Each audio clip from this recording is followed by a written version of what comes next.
Hey, hello my beautifuls, welcome back to my channel, or welcome to my channel if you are new here. Thank you for joining us, it's great to have you. So my name is Lou Crawford and you have tuned in to Freaky Friday. So as usual, I am going to be telling you some really scary ghost stories.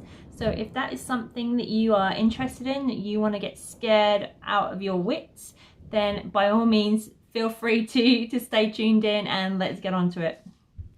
Now the first story that I'm going to read out to you tonight is from Reddit and it's by user Commendo4 and it's called The Boy with No Eyes. One night when I was 10, I was woken up by my bedroom door opening, followed by someone sitting on my bed. I felt my leg grazed and the bed sank under a person's weight. Thinking it was my mum, I opened my eyes to see an eyeless boy. He had black, empty sockets. About my age, sitting at the foot of my bed. He extended his hand and inside of it was a little box. I was startled but I reached out anyway. He pulled back. I reached again and I said, "Give it." Then I blinked and by the time I'd reopened my eyes, he was gone. The imprint of someone sitting on my bed was still present. Fast forward 5 years. My girlfriend came over to do homework. After she finished, she decided to take a little nap while she waited for her parents. When they arrived, I tried to wake her up. She opened up her eyes suddenly. Looking up at the corner of the wall where it met the ceiling, she pointed and went back to sleep. I shook her again, and she came round to full consciousness. I explained to her what she'd done, and she said, "Up on the wall, I saw a little boy with no eyes. He was there in a Spider-Man pose staring at me." Of course I freaked out and told her my story about the same kid that I'd seen years ago. Fast forward another 5 years. I was with the same girlfriend and we had a 2-year-old by now. We were living at my parents' house in my old room. My daughter started waking up about the same time every single night and she'd talk. After a while, I noticed she had almost the same conversation every single night. I playfully asked her once what she was talking about and who she was talking to, and she said, "A little boy. He's nice. He's lost and looking for his mummy." My daughter's nightly conversations continued until we got our own place later that year.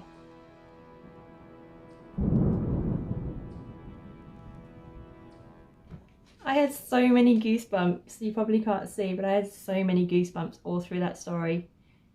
Like anything to do with kind of people with no eyes and stuff, that just gives me the whole creeps.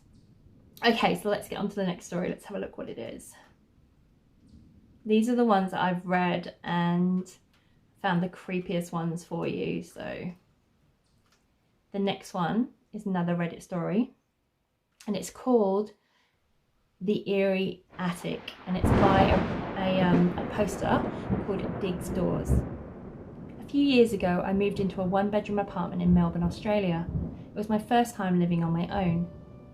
The apartment block had been built in the 1930s, and I'd been there for a few months when I came home from work one day and went into the bathroom. I saw something strange. The wooden board covering a hole on the ceiling that led to a small attic space lay broken in 2 pieces on the ground. I examined the broken pieces. The board was an inch thick. It would have taken Bruce Lee to break it. So I thought that the landlord must have sent someone to work on the attic. I was frozen stiff with fear. I thought someone is up there for sure. I emailed pictures to the landlord asking if anyone had been there. I had an undertone of irritation and annoyance because she hadn't warned me. Her reply read, "Please call me as soon as you're able to," and then 3 exclamation marks. I called and she explained to me that her last 2 tenants had said exactly the same thing had happened. She promised to replace the board and she did.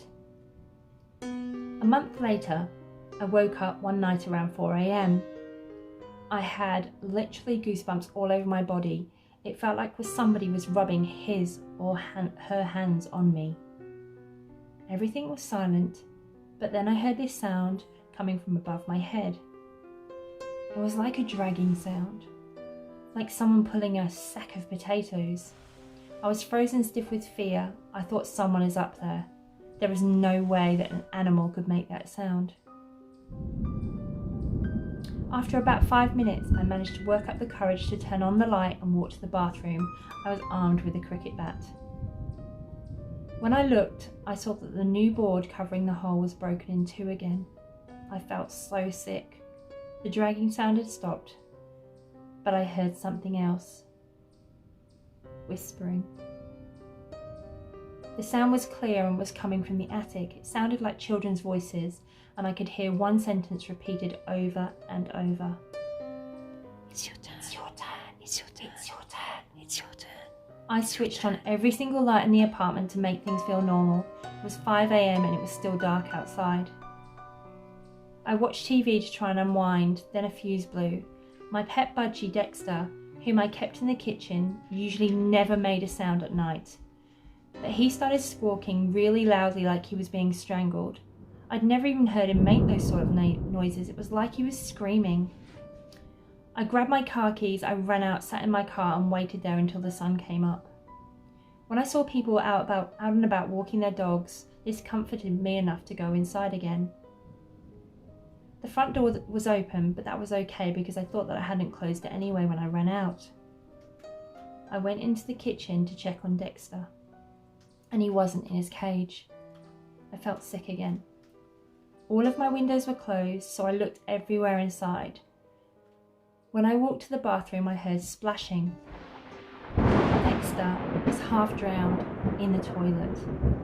I took him out, I washed him, I dried him. I was so confused. At 8 a.m, as soon as the place opened, I called the landlord and gave her a watered-down version of the night. "Oh wow, you heard whispering too," she said. I stayed in that apartment for another 18 months and then I was out. I heard the whispering on a few other occasions and twice the board covering the hole in the ceiling moved. Although I live elsewhere, the landlord recently called me. She said that her new tenants had begged her to speak with me about some of the stuff that's been going on in there. Forget it, that's their problem now. That's really spooky as well. I mean, I tell you what, I can't believe that she even spent another 18 months there. If I heard whispering, if I had things move in my house that shouldn't be moving, I would be leaving. There was no way that I would be staying in a place that had unexplained goings on. I'm sorry, but it just freaks me out way too much. As I said before in I think it was my last video, reading this stuff out freaks me out. I think I have nightmares for at least another couple of nights after I do these ghost stories. But yeah, that's really spooky. So the third and final story that I've got for you guys today is called The Little Hands, and it's by Patented Space Hook. I've never lived in a haunted house, but my mother did as a teen. Other houses on her street had strange things going on too. A few homes away from her lived a man with his family. One night, one of his daughters went to bed with a bad headache. The next day, sadly, she was dead. She'd passed away overnight due to an aneurysm. Come find me. After the funeral, the family went away to get their minds off the tragedy, and the father asked my uncle, my mum's brother, to check on their pets. My mum and dad, they were dating then, went with my uncle. My mother had heard there was a grand piano there, and she wanted to play it, and my dad was studying to be a vet. After entering the house, my uncle and my father headed down to the basement to see the animals, and my mother went straight to the piano on the ground floor. She was playing it when she felt something brush against her ankles. She thought a cat must have left the basement and walked past her. She kept playing and she felt it again.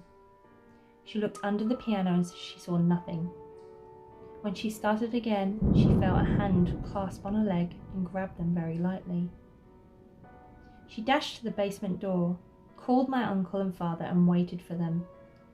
When they all walked outside, my uncle could tell my mum was rattled and asked what was wrong. She told him what had happened and he turned white. He told her the daughter, who died, used to play a game with her father. When he'd play the piano, she'd crawl underneath, grab his ankles and push his feet up and down on the pedals.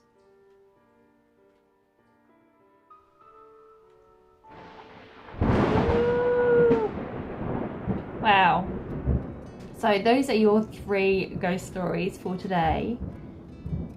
I thought they were super spooky, and yeah, I'm probably not going to be able to sleep tonight, as I said. But if you did enjoy them, please don't forget to like and subscribe, because as I say, it does mean the world to me. And I hope that you have an amazing day, morning or evening, wherever you are in the world. And take care of yourselves, stay safe, and I will catch you next time. It's time for some bloopers. Well, that is it for me.